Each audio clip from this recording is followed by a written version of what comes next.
What's up, everyone? It's Oliver Hoskins here, former London Irish player, and here is part 2 of the Q&A with all you London Irish fans. The first one got some amazing responses. I'm really thankful for everybody reaching out to me, whether it be through social media or the comments of the last YouTube video, or sliding in my DMs and letting me know how you guys enjoyed it and encouraging me to do another one. So, because of all the good feedback and how good you guys have been, I'm going to do another one, and I've got about 10 more questions here that I've sort of collated from the rest of the ones I got before, and then I put out another Twitter thing today and got a bunch more questions. So I've collated 10 here that were asked by multiple people, or ones that I thought were good questions and I wanted to answer. And yeah, I hope that you guys enjoy this one just like you did the others. About the first pod I was originally going to release, it's probably not going to be coming out in the end, unfortunately. It's just, it's a bit of murky waters. Delving into that, I don't want to get myself in trouble, unfortunately. I'm sure, as you can imagine, I can imagine all the fans, everyone who was involved in this situation, whether directly us, players, staff, all that sort of stuff who were made redundant and lost their jobs, all the fans who have lost the team that they held very dearly and loved and was such a massive part of their lives. All of us, I imagine, have things we would like to say about the situation and thoughts that we have on how it was handled. But for my future employers and all that sort of stuff, it's probably not the best for me to go out and put that in a public forum. I'm just kind of putting as sort of nice and therapeutic as it might be, I feel like me and my agent and other people feel like I might just be putting my head on the chopping block there and to get in trouble, which is annoying, but it is what it is. We're just going to have to take the high road, unfortunately. First thing I'd like to address is, yes, I have signed with another club. By the time this comes out, I imagine this will be announced that I have signed with Saracens. And it's really good. It's a good thing for me and my family. Amidst all the chaos that has happened the last couple of weeks, I had to really sit down and think about what I wanted, and what were my priorities. And for me, trying to create some stability for my wife and me, and think about the things that really do bring me joy in life. Saracens just kind of meshed up perfectly with all that sort of stuff. I value my life outside of rugby just as much as I do on the pitch, and to be located where we are and be close to all our friends that we've developed over all these years, allow my wife to continue doing her job, which she just started following her passion. She's just become a yoga instructor, so if anyone wants some good yoga lessons, Yoga Haven in Richmond, Sundays. My wife will be teaching. She's just got a dream job teaching at a yoga studio after she's been studying that for the last year or so and working really hard. So there's just so much that went into this whole situation around us all losing our jobs, and it's just so much chaos, and it was just such a short amount of time that I had to make such a big decision that was thrust upon us instantaneously almost. There was obviously time leading up, and I had a few discussions with my agent before it all officially went down, because we all knew that there was a good possibility that it was going to go tits up. But yeah, it was just like when it did happen, there was just so many conversations about moving here, moving there, who am I going to play for, where we're going to be living, all this sort of stuff. And it's so stressful, not just for me, but for my wife. There's just so much stuff that you have to consider. Like the amount of times I was speaking to people and they was like, "Oh, just go to France, or just go to Japan, or just go back to Australia, just do so," and as if it was nothing. And it's like we all have we are rugby players, but everybody has lives and stuff outside of rugby that brings value to them. And for me, being able to stay in London was really big for me. I've got a lot of great friends outside of rugby that I've developed around this area, and they being able to just switch away from rugby and hang out with them and be a nerd and play Dungeons and Dragons and just completely disconnect from rugby is really important to me to perform as well as I can on the weekend as well. And then, I mean, Saracens speaks for themselves, sort of the pedigree they have as a club, and the success they've had, and the track record they have of developing players into world class world-class athletes and world-class players and stuff. So for me, going there professionally, it's obviously a really great environment for me to become better and improve my game, and also put myself in position to be successful on the pitch, not just me individually, but in a team aspect. Like I said in the last pod, I wanted to go somewhere that was up there with the best of them and put me in a great position to potentially win silverware. I understand the Premiership is a very nasty beast, and good luck to anyone who tries to win that. It's very difficult, as I've found out over my past couple of years. But I mean, Saracens' pedigree speaks for themselves, and it was important for me to go somewhere where I can hopefully achieve some of my goals on the field of winning sort of around team success, along with developing myself as a player. So yeah, there was a few options for me to move around. Potentially France, potentially Australia, all that sort of stuff. But for me and my family, probably the sticking point really was stability off the field amidst so much of this chaos. It would be really hard for me to just tell the wife, give everything up like that. You've worked a long time to try and and you just got this new job.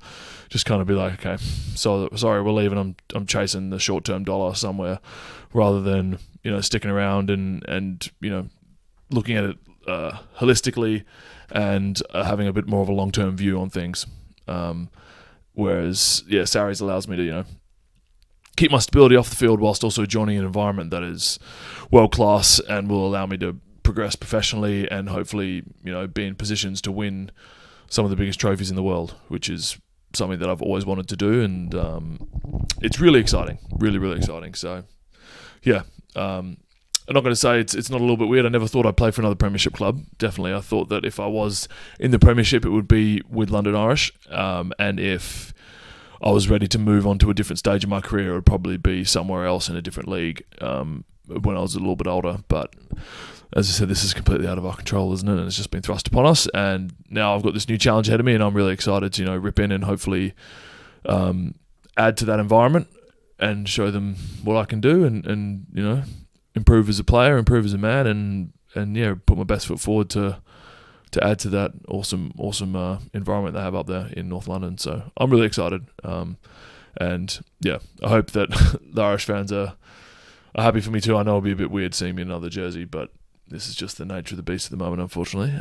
And yeah, I think it's going to be a really great move for me professionally, and yeah, I'm really excited to rip in. Alrighty, let's get to these questions, and hope you guys enjoy. Okay, first one we got is from Dom Meeks, and he said, if we had stayed afloat, what do you think we would have achieved in the next 5 years? Well, yeah, I've thought about this so much over the last couple of weeks. Not gonna lie, and we spoke about it as a playing group, literally in our exit meeting at the end of the season. We spoke about goals for next year, where we saw ourselves long-term sort of vision and the steps we need to take in order to achieve that. And we'd taken sort of the first couple of steps, especially last year, and I thought we were just building so much momentum.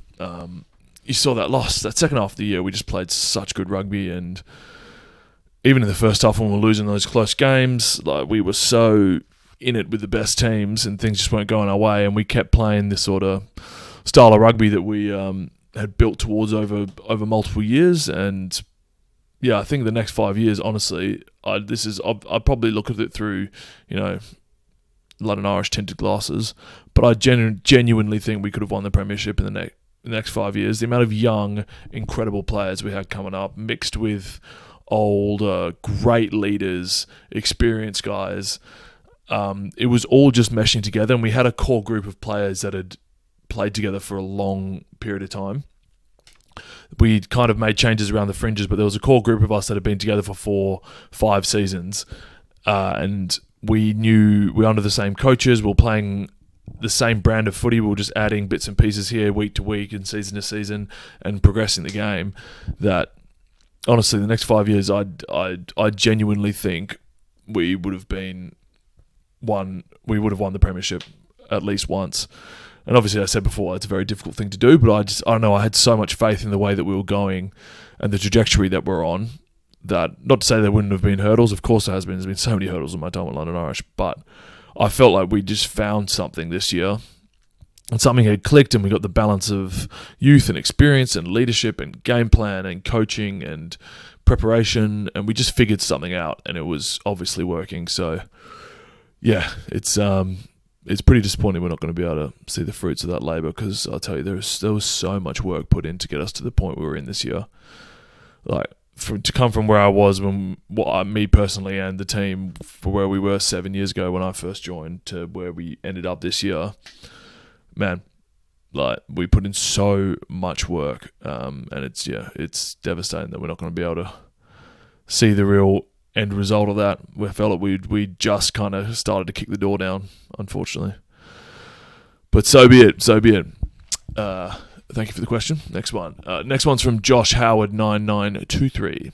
What do you think changed / clicked from the team that got relegated to the team that finished 5th? For me, we had as I said before, we had this core group of players that had played together for a while. And when you have a consistency of personnel and consistency of coaching and, consistency of environment and preparation, and you're just tweaking things around the corner and adding stuff on season by season. We have a little wrinkle we add to our attacking shape this year that we didn't do last year. We week by week looking at this opposition, we're going to change this and maybe like add an extra bit on, take a little bit away, focus on this. And because we had this like core group of players that had played together for so long, we just like understood what it took and how each other clicked. And along with that, our leadership team was so good. Like, I can't sing this man's praise enough. Matt Rogerson is one of the best leaders I've ever played with. When he talks, he commands a room. He knows what to say. He knows when to say it. He knows how to say it to certain people. He leads with action along with his words. Like, he is the type of guy who I saw lots of people outside of London Irish aren't probably like raving about him or don't know much about him, but he is such a good player, and he's so consistent, and he just rocks up and he just does the dirty work, and he does what's needed. And we had a bunch of players like that, and to have leaders like that, just like, I don't know, we just put us in this mindset this year that we just knew exactly how we wanted to play. Whereas previously, when I first rocked up, we had massive turnovers of squad each year. We had turnovers of coaching staff. We weren't 100% sure of what our identity was as a team, what we wanted to be. And I'm not sure if we did have an identity, it was matched up to the type of players we had within the squad. So I think the coaching staff recruited players to suit the type of game plan that they wanted to implement. And yeah, the guys we brought in each year really added to the group. And then once again, we just found some hidden gems of young boys out of nowhere that just turned out to be superstars. So it really helped. We had a great mix of, I think this year we also kind of got a good balance between set piece, attacking flair, kicking game, defense. Everything kind of clicked a bit this year. So we were just a much better, well-rounded team and had a lot more consistency in how we wanted to play this year compared to many other years. Imani20, who would you take with you to any other team you will play for? Only one. Oh. Only one player I could take with. I mean, based on last year, it would be very hard not to pick Tom Pearson. Very hard. He was something else. To think that kid was playing university rugby like 2 years ago, and then, like, once again, hats off to our recruiters. Like, I don't know, they must have just plucked him out of playing for Cardiff Uni or something. And I remember him when he first rocked up in pre-season, like, he would just be going so hard at training and smacking guys. I was like, oh man, I don't know who this kid is. Like, he's just smacking blokes, and obviously just one of these guys who's taking his first opportunity. He's like super keen at every training session. He's trying to smack the shit out of everybody. But then I remember that first game, he only got a crack because of injuries. I think someone got injured, and then Isaac Curtis-Harris got to go the week before against Gloucester and played unbelievably well. And then, unlucky to him, he got an injury during the week. So then TP was literally like the third string 7, and they just were playing extra away, and they just like they had no choice but to really put him in. And I was just on the pitch with him and was like, oh my God, this kid was unbelievable. I think he made like 27, 28 tackles or something crazy, was melting guys and carrying like a beast, and then he just never looked back. Like, I don't honestly think in all the games I played with TP that I could say that he's had a bad game, which is like, it's just something else. Because everyone, like, I've had a lot of bad games in my career, and I've had a good career, but that kid is like, he's just got something in him, and he is so, not in a loud and arrogant way, but you can tell he's so confident in his abilities. He doesn't talk a lot, and he just goes out there and smacks the crap out of people. And next year, I'll tell you what, when we play Saints, it's going to be weird playing against it. I'm not going to enjoy it, because that boy is something special, and he's going to be involved in the World Cup for sure, and he's going to come back after having that experience with England and be even better. So, Saints, you're lucky bastards to have him. He is a hell of a player. So, based on last year, I'd probably take TP, but there's so many good players, as I said. That's just one that came to my mind. Lewis Willing 83 asked, why Irish? You are young and still are, thank you, and very capable prop. Why come to this club? There's a few other questions. Like J.A. Dunbar said, when you originally signed with the club, who were in the champ at the time, what persuaded you to move to the UK and join Irish? And Imani20 again said, who was instrumental in getting you to sign at Irish? Okay, so why London Irish? I explained in the last pod that I was essentially sacked off by my hometown team, my childhood team, and I was pretty lost in direction of the way I wanted my career to go. And both my parents are from England. I've had a British passport since I was a baby. So moving over here was easier for me than some other. I didn't count as a foreign player and all that sort of stuff. So I remember after I had the conversation with the Force saying they weren't going to keep me on, I remember sitting down with my dad and just like telling him that I felt lost. I don't know what I was doing. Like, I'm just not getting the scrummaging thing. I don't know what to do. And he suggested for me to go test myself in the UK for a couple of years. And the original plan of mine was to come to the UK for 2 years, progress as a scrummager, become better, move back home, and then try and push my case for the Wallabies once I've had some experience over here and progressed set piece wise. So agents started putting out feelers. I told them I wanted to move overseas and progress. Agents started putting out feelers. Had a few nibbles from a few clubs. Got an offer through from one Welsh team. Was speaking to a couple of teams in the Premiership, but all of them had a few doubts about me, which is totally justified at the time, because I was a taller, leaner prop at the time. When I was playing Super Rugby, I think I was only about 113, 114 kilos, and then over here at the Premiership I played about 128, so I was a good 15 kilos, like 12 to 15 kilos lighter than what I play at now. And like I definitely hadn't set the world on fire in Super Rugby when it came to scrum time. I'd come off the bench and I was just kind of hitting and holding, getting quick ball and then playing.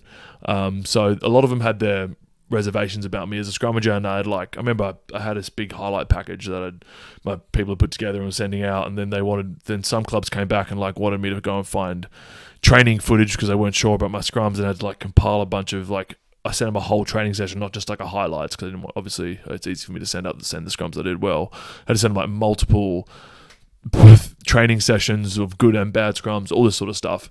Got a few no's, and then got a couple of offers, one from a Welsh team, two from different Premiership teams. And at the time, the DOR at Irish was Glenn Delaney.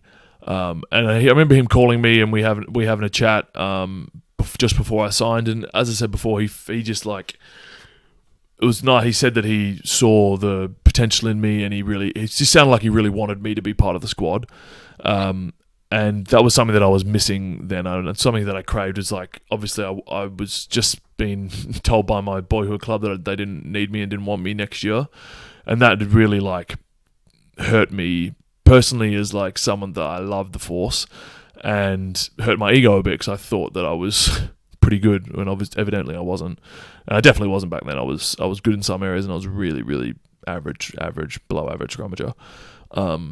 So yeah, Glenn spoke to me on the phone and was like, and told me how much he sort of had seen potential in me, and he thinks he can mold me into this sort of player and all that sort of stuff. So that was kind of where I was at. I also had family directly in London. My family originally is not from London, but I had an auntie and a cousin and stuff that lived in London. So I was like, at least I'll have family close by. It's probably an easier transition coming into London. Whereas I was a young kid moving across the other side of the world by myself. Like it was a big thing for me. So that would probably make it easier. But yeah, Irish just believed in me from the get-go. I felt that, which is something that's stuck with me obviously for the last 7 years, and why I've loved staying here. Each time it's come to re-sign, it's been pretty much a no-brainer for me. And yeah, and then the first day I rocked up, Glenn and that coaching team got fired. So I never actually got to work with the guys who recruited me. So that was another slap in the face where I was like, oh, damn. I rocked up and I was like, these coaches didn't even recruit me. I was like, oh, I've got to really prove myself. And I remember going into that preseason being like, didn't even know if the coaches knew who I was because they weren't the ones that recruited me. So that was like Nick Kennedy and Paul Hodgson and Decky Danaher, and Brendan Venter was the DOR. George Skivington was a forwards coach. Like I hadn't spoken to any of these guys really before I signed. I'd literally just spoken to Tom, Glenn Delaney and Tom Coventry, who were the DOR and the head coach sort of thing. And yeah, it was weird. I rocked up and they got fired pretty much the day I came, and I had to figure out who my coaches were. I had no idea about any of them because like back then when you play Super Rugby, I couldn't even tell you all the names of the teams in the Premiership when I was playing in Super. It just wasn't really advertised over there. But coming over here, as I said, I built a love for the club, and it's the best decision I've ever made. Matthew Calabria, he asked, tell us about your time and journey with the Wallabies and Test Match Rugby versus club. How do they compare to your expectations?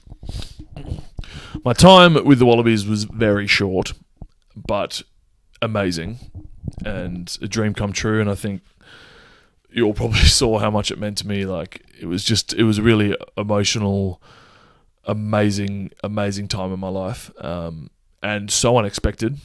Yeah, I remember before the night I got the call, I was literally we played Saracens on the Saturday and had this like unreal, amazing comeback. Geno kicked this goal at the end to draw, and we were down by like 20 points, and we had a red card, and we managed to come back and draw it. So I was on a high from that, and then the next day I was at a mate's place playing Dungeons and Dragons of all things, being a massive nerd. And I looked at my phone and had a couple of Instagram messages, I think, from Petrus Duplessis, who I played with the London Irish for a while, being like, "Oh mate, what's your number? Can I give you a call?" And I was like, "Oh, I watched them play that earlier that day. Actually, I think they played Scotland, and I saw Alan Alatoa and Taniela get injured, and I literally didn't even think about anything because I'd never once spoken to the Wallabies and never had any sort of contact with them. And I thought Petrus was just like maybe that I knew they were playing England next week, and maybe Petrus was like, "Oh, do you want to catch up for a beer or whatever?" And I was like, "Oh, sweet, I'll give Para a text and see what's up." And then he calls me. So, and I go into the other room. My mates are playing in the other room, and I go into the other room, and he's like, "Yeah, we need you in Wallabies camp tomorrow." And I was like, "What? Excuse me?" Yeah, and I remember just sitting there on the phone, just being like numb almost, just being like, this is ridiculous. And yeah, and then literally within me having zero inclination that there was even a chance to play for the Wallabies at Sunday at 8 p.m.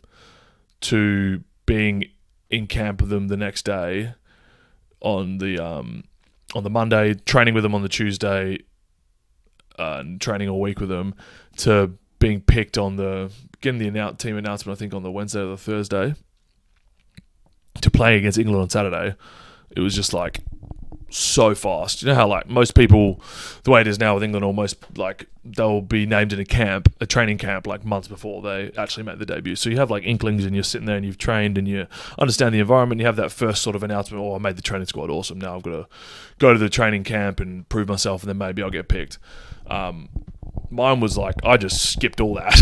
I went from like, you from having no inkling whatsoever to being in a training camp to being picked all within the space of literally 2 days. And for me to be like, it was so fortuitous for me to be able to do it just after COVID restrictions had lifted. So like we had a massive crowd at Twickenham. For me to have the game, the next game, the one I play is the one against England at Twickenham when I live literally down the road in Richmond. So my wife could come. My mum was already over in the country. Just luckily, she was coming over to see her family and stuff after lockdown restrictions and stuff had come up. And then for my dad to be able to manage to wrangle time off work and fly in and get there the morning of the game, it was just like, so the timing, everything was so fortuitous, and like it just all, I don't know, it just like every star in the world aligned for me to get that opportunity.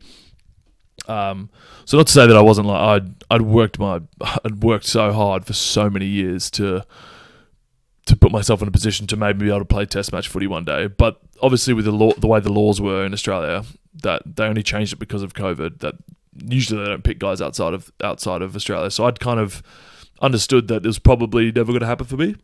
But everything just kind of aligned, and it did. And it was incredible.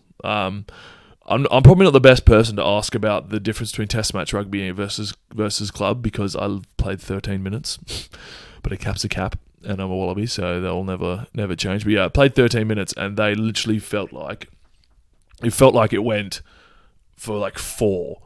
I remember getting on the pitch and just running around and just trying to tackle everything I could, and then literally it felt like I made a couple of tackles. I had a couple of scrums, made a couple of tackles, hit a few rucks, and then the whistle went, and I was like, "Oh, is that it?" I was like, "Oh wow!" It just went so fast. So I think I got 13 minutes, and it felt about 3. But so yeah, I mean, it didn't feel that much difference because I was just on such a high, and I played 30 minutes. I was running around like a lunatic, and then I stayed on with the Wallabies for another week after that when we went to Wales and played Wales in the Principality. I didn't play that game because both Alan and Teliana came back from their concussions. But yeah, wow. What just an awesome experience that I'll never forget. And yeah, I mean, I'd love to play more, but as I said, the rules are what they are right now, and me and my wife have such a great life over here in the UK that I have to think holistically about my rugby decisions. And yeah, as I said before, going back to Australia was an option after all this went down, to potentially try and add some more caps. But yeah, I've got to think about stuff holistically, and we're really, really happy with our lives over here, and I love playing in the UK. I love playing the Premiership. I love living where we live and having our friends, and my wife's really happy. So yeah, that was a big factor in why I didn't go back to Australia to potentially push for more caps. I've just had to think about things a bit more holistically. But yeah, thanks for the question, mate. Hugo Smith 21 asked, how tough was it dealing with the pandemic as a professional athlete? It was really tough, mate. Really, really tough. That first lockdown where we were literally just like in our houses 24/7, and once again, like the league just got shut down and no one knew what was going on. It was so weird. I remember one of the he did our sort of nutrition and skin folds and stuff. He owns a gym in Surrey, and he let me borrow a rowing machine from his gym, and I just put that on my kitchen floor every day. I had a rowing machine. I had one pair of dumbbells that were like 17.5 kg, and I had like one sort of medicine ball thingy, and I would just create the most heinous workouts every day with that, because like rugby and exercise and stuff is like my mental release. It's the thing that, like, any sort of anxieties, any of that sort of stuff, exercise is the thing that sort of sorts me out. And then to have, once again, similar to this situation, just like something completely out of control, which everyone can experience then. Something out of your control completely just takes everything away from you. And I was sitting there like, oh God, am I ever going to play again? What's going on with rugby? We'll having pay cuts then, all this sort of stuff. So we're just like, everyone understands what was going on. But yeah, so I would just put this rowing machine down on on my kitchen floor with a pair of dumbbells, and I just make up the most heinous workouts, and I just flog myself into oblivion every morning. And then after that, me and the wife, this is before we even had the dog, and we were living in Twickenham, we used to just go and walk from Twickenham all the way along the river up over Richmond Bridge and go do our food shopping in Richmond, because we just like the walk, and it got us out of the house, I guess. We go do our food shopping and then walk all the way back, and then there was 5 or 6 of us Irish boys who, this was the peak of Fortnite, and we just lock in and play Fortnite for 5 hours in the afternoon. And I swear I just did that every single day for that first lockdown. It was, I look back and I don't know what, apart from flogging myself once a day, walking to Richmond to get groceries and playing Fortnite, I literally think that's all I did. It was a weird time, but it was weird. And then when you came back from those lockdowns and stuff, when you got back to playing and training and stuff, all the restrictions on what we could and couldn't do, the fact that we could tackle and maul and scrum, but we couldn't high five after a try, and we were all playing in front of 0 people. It was so weird. I've always said that experience of playing in these big stadiums in front of no one was so odd, because when the ball's in play, I've played in COVID in front of no one. I've played for the Wallabies in front of 80,000+. When the ball's in play, you don't really feel any different. You're just going hard. You're getting into each other, and you're listening, and you're so focused on what you're doing. The external noise is kind of not there. But when the crowd, when there's a break in play, and there was just no one, or when you go out to warm up and the music, and the stadium's got music going on and there's no crowd about, or there's a break in play or whatever, it's just so eerily quiet. It was so weird. The warm-ups were the weirdest things. You're trying to get yourself in this mental state, and you walk out and there's just Casper the Ghost in the stands, literally no one. Very, very weird. Very weird. London Irish fan dude has asked, could you explain how recruitment works in rugby? There is no transfer window, and we see players moving mid-season with early announcements and all sorts of strange timings. Seems a little bit like the Wild West. I mean, yeah, there definitely is an aspect of Wild West involved in the transfer of rugby players and all that sort of stuff. But I don't know, it's just the way it's always worked.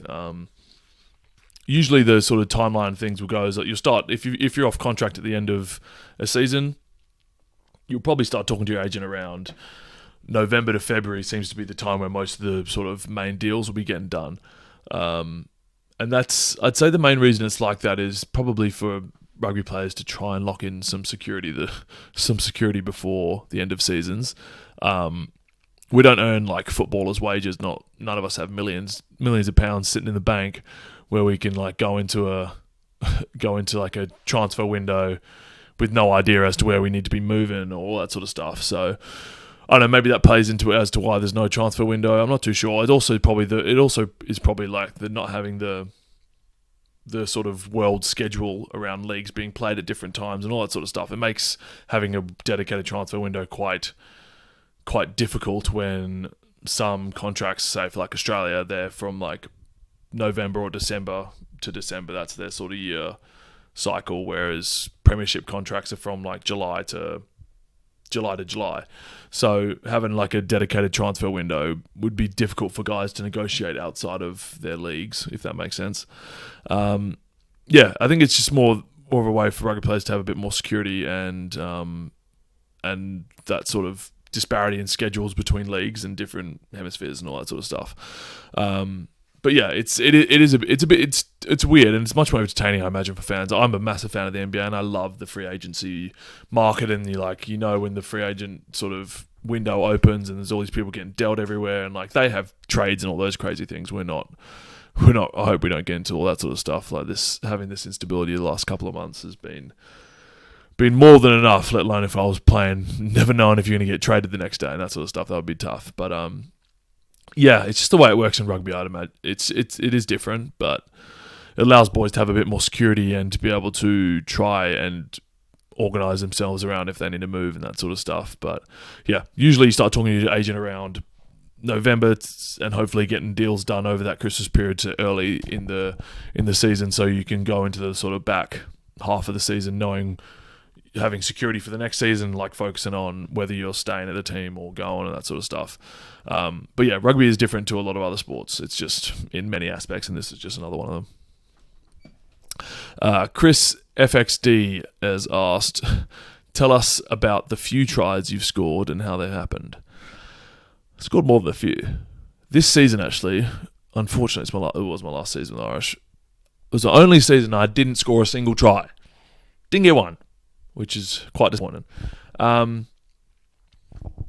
us about the tries I've scored and how that. My most memorable tries, let's think.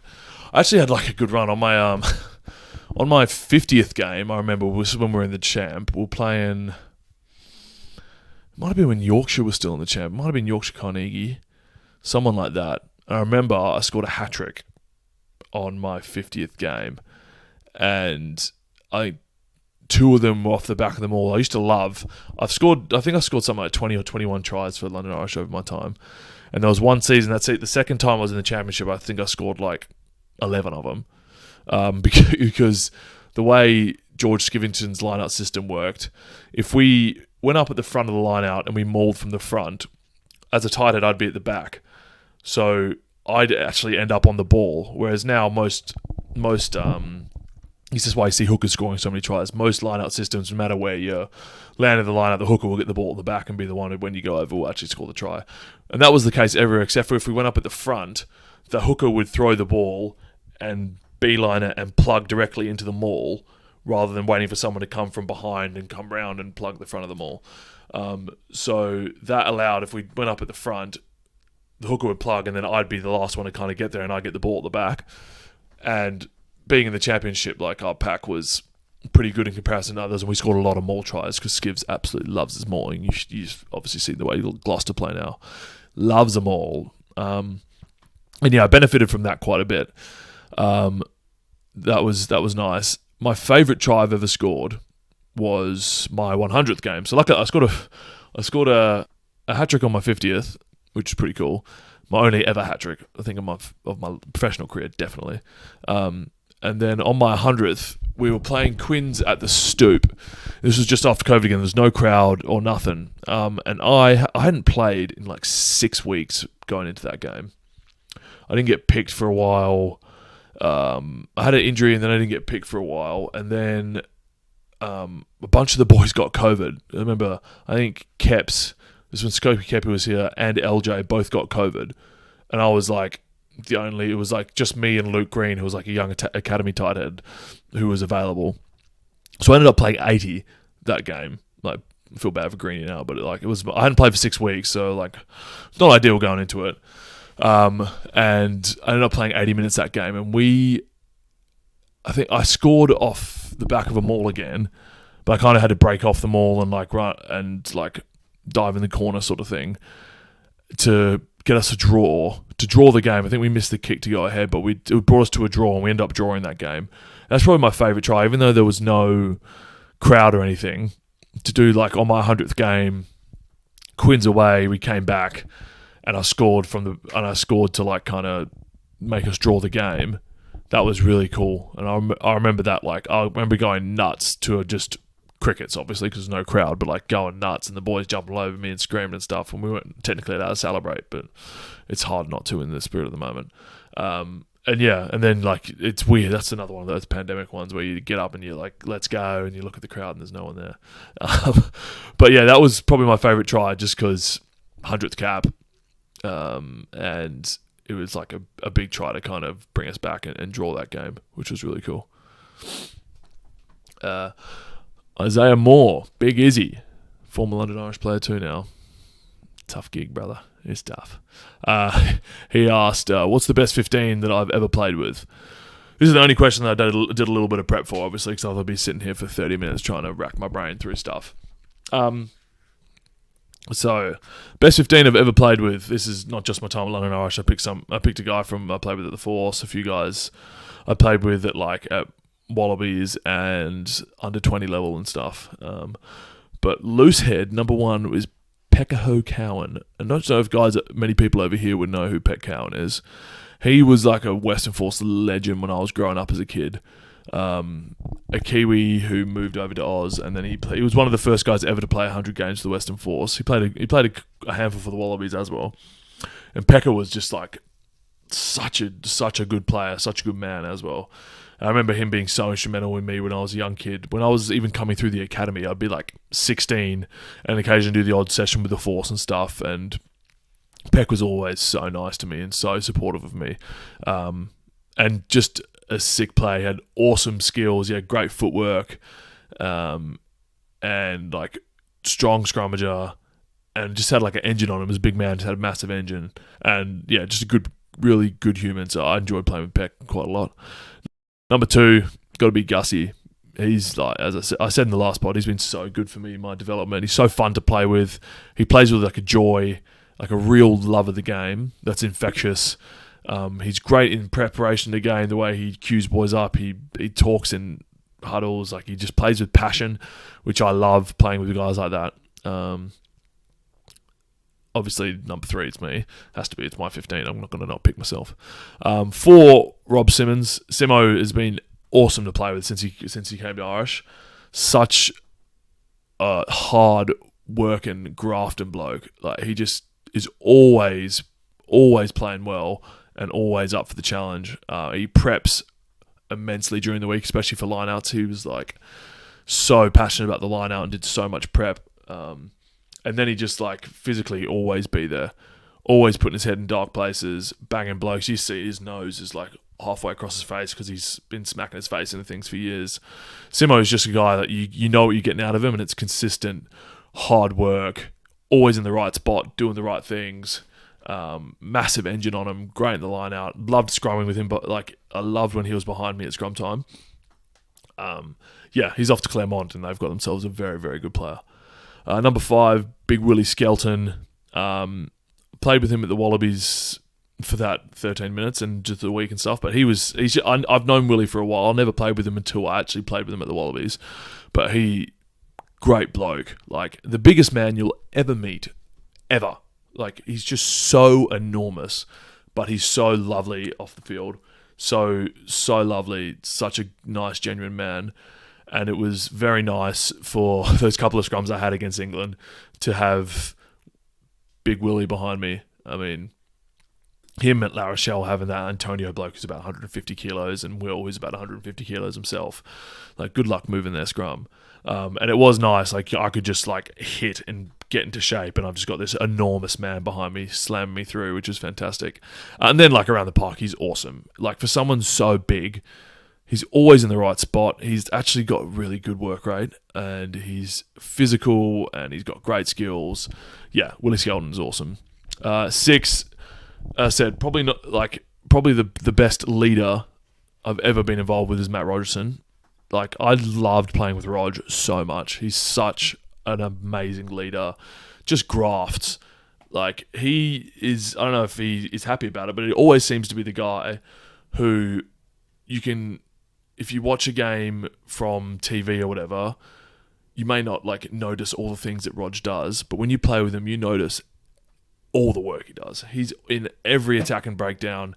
He's always leading the line defensively. He's always communicating. He's always like in the right positions. He's so physical. He's just like, he just does all the dirty work that you want a good 6 to do. He's a great line-up jumper. And his leadership was just so important for us. And he's just like, yeah, I loved playing with Rog. Great man, great player. I hope whatever his next step in the career is, I hope he's as loved as he was at Irish, because me, and I'm not the only one, everybody loved playing with Rog. 7, I played with some very, very good open sides in my time, but I honestly think Tom Pearson is probably one of the best, if not the best, I've ever played with. He's so young and he's so raw still. It's actually scary how good TP can be. I honestly think he's going to be one of the best players in the world soon. He's just a freak, like an absolute athletic freak. And he's got these enormous feet. It's TP, your feet are weird, mate. He's got these enormous feet and he just beats people up. And he's just he's awesome. Like, TP is just something else.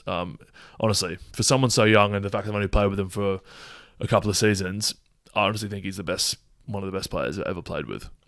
Absolute freak. Number 8. Once again, I played with some great number 8s, but Albert Tuisui. Loved playing with Big Albert. One of those guys who would just run through a brick wall, and I had to tackle him a few times at training and get tackled by him. He just hits so hard and carries so hard, and surprisingly, for someone who acts like he doesn't speak a lot of English, we all know you can speak English, Albert. It's only when I ask him a question in a meeting he doesn't feel like talking, he'll be like, no English. But I know you do, Albie. He always nailed his line-out rolls, actually a pretty good line-out jumper, like never messed stuff up, like, and he just run through brick walls for you. Like, imagine all you guys remember how amazing Albert was. He's a great man. I love playing with Albie. 9 was another hard one. I played with some really, really good 9s. I'd probably say Fanger, Nick Phipps.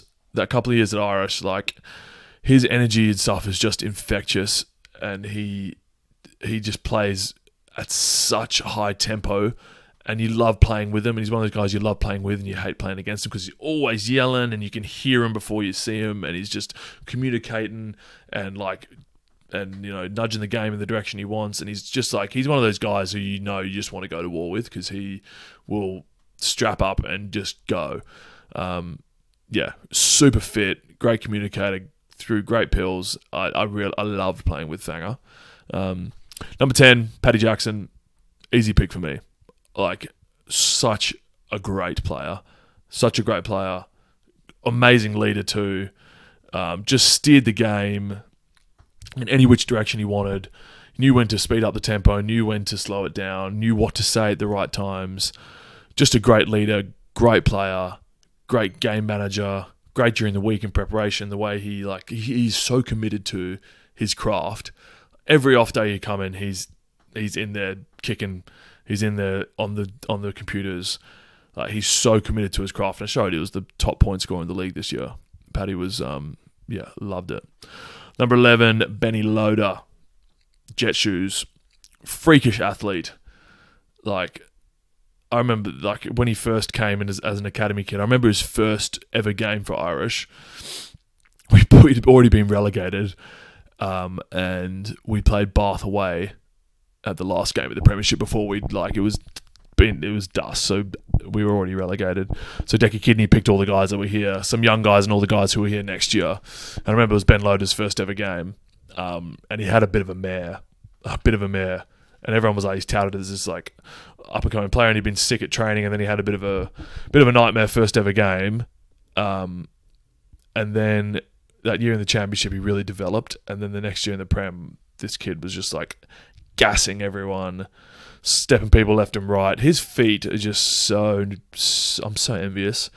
He could just step someone in a phone box. Like, he's just so quick and so powerful. And he's actually got a really good boot in him too. I think he showed when he played fullback for us this year. Great kicking game. Great under the high ball. Yeah, Benny Loader is a freak of nature in the best way. Number 12, Samu Karevi. I played with him at 20, Australian under 20s. And yeah, he's just something else. That boy just breaks tackles like you've never seen. Amazing skills, and people just fall off him. He's one of those guys who just like, people just fall off him. He's just so sick. 13, Bernard Janzi van Rensburg, Big BV. Yeah, I talked about him last pod. One of the best players I've ever played with. Would just consistently melt blokes. Defensively, runs sick lines. Actually has an underrated, really good kicking game. Good skills. He can play 10. And a really, really solid bloke. Really good bloke.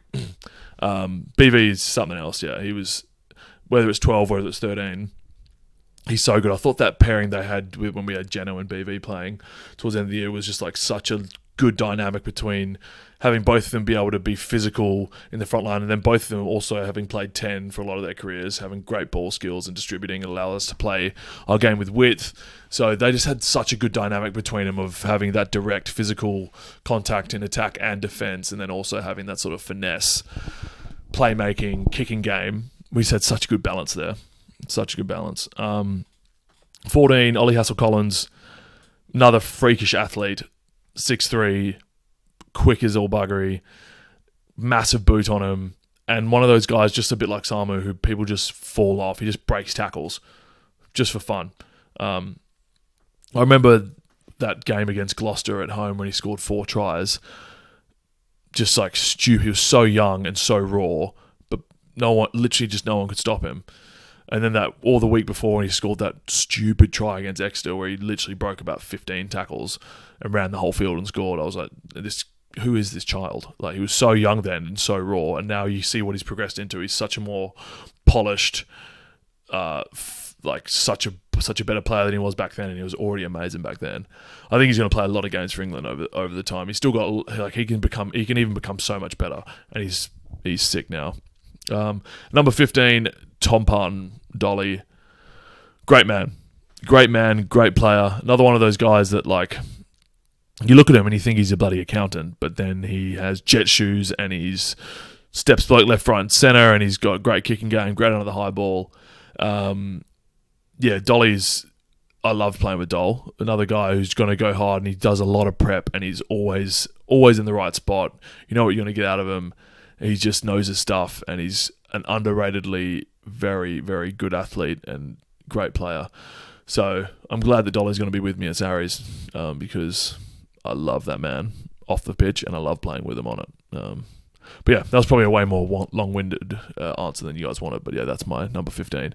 Pet Cowan, Gus Creevy, me, Rob Simmons, Will Skelton, Matt Rogerson, Tom Pearson, Albert Tuasui, Nick Phipps, Paddy Jackson, Ben Loader, Samu Karevi, Bernard Yanzi van Rensburg, Ollie Hassel-Collins, and Tom Parton. And last question.